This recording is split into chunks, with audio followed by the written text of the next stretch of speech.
Hai warga Sudut Sipil, welcome back to channel Sudut Sipil.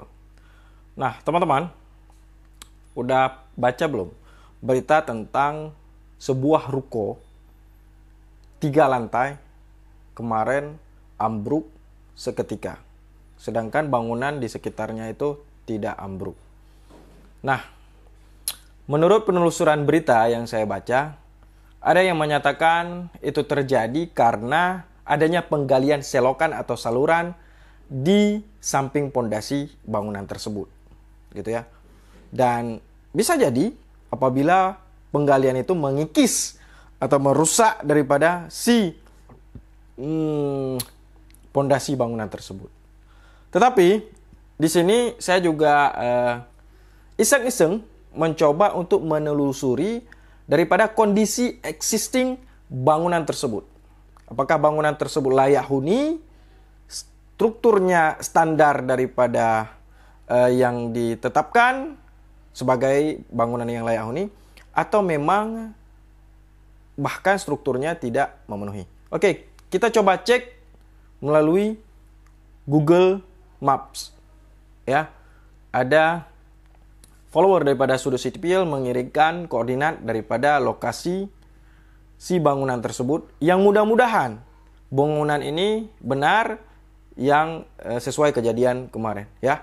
Coba dilihat bahwasanya teman-teman bisa lihat sendiri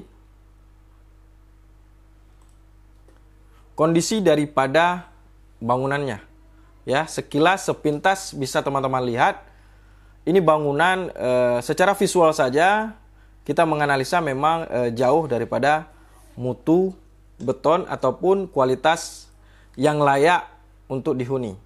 Ya, walaupun dihuni gitu ya, karena ini kan bangunan pribadi.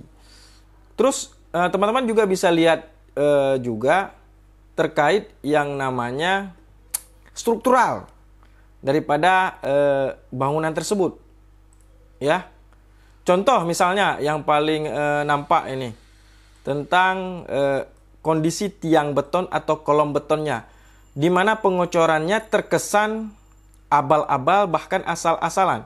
Seperti ini kan terlihat mutunya tidak tercapai.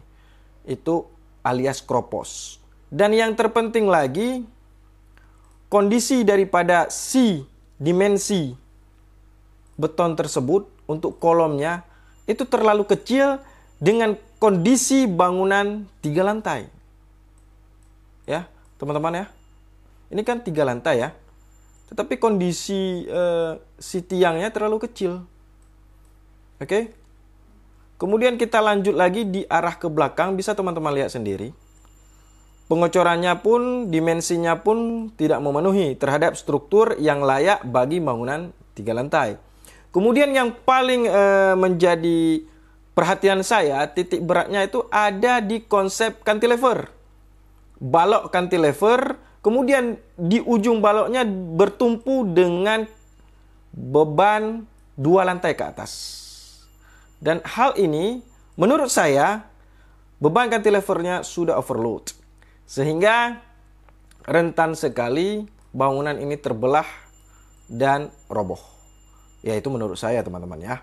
Nah, nanti yang lebih detail, yang lebih benar, yang lebih pasti ya sesuai dengan hasil yang diselidiki oleh pihak berwenang. Bisa polisi, bisa tenaga ahli. Nah, kita cuma sekedar menganalisis kondisi existing daripada bangunan tersebut. Oke? Nah, ada rumusan dan tata cara pembuatan balok cantilever yang sesuai, yang seharusnya. Di mana dia ada beban atau load maksimal yang harus diterima oleh si balok cantilever tersebut. Dan balok cantilever tersebut tidak langsung persegi simetris seperti ini, melainkan dia ada tumpuan lagi di bawahnya. Oke teman-teman. Nah, sepintas seperti itu bisa kita lihat. Dan juga yang paling riskan sekali terhadap mutu beton yang ditampilkan. Ini seperti tidak memenuhi sama sekali terhadap mutu betonnya. Jika 3 lantai minimal, maka mutu beton adalah K250. Tetapi yang nampak ini K225 pun tidak tercapai. Kemudian dari cara pengecorannya pun seperti yang memang tidak sepenuh hati ya. Teman-teman bisa lihat sendiri tentang besi yang menjadi tulangan yang harusnya kedap dibungkus oleh beton yang benar, malah keluar bahkan menjulang atau menjalar keluar seperti ini tampilannya. Waduh, sangat bahaya sekali ya. Oke teman-teman, itu sekilas daripada tampilan existing bangunan yang ambruk tadi katanya. Oke, dan mudah-mudahan rumah bangunan ini benar seperti yang sesuai alamat yang diberitakan. Dan ini juga menjadi pelajaran bagi kita semua dalam membangun bangunan, terutama rumah, terhadap yang paling penting adalah strukturalnya harus kokoh dan kuat. Minimal ramah terhadap gempa. Karena Indonesia ini adalah ring of fire atau disebut dengan cincin api zonasi gempa tinggi. Jadi semoga kita mengambil pelajaran dan hikmah atas kejadian ini, dan mudah-mudahan yang menjadi korban dapat bersabar, tabah menghadapi segala cobaan. Oke teman-teman, semoga ini bermanfaat sekilas dan menjadi pembelajaran juga. Support selalu media sosial daripada Sudut Sipil, dan salam Sudut Sipil.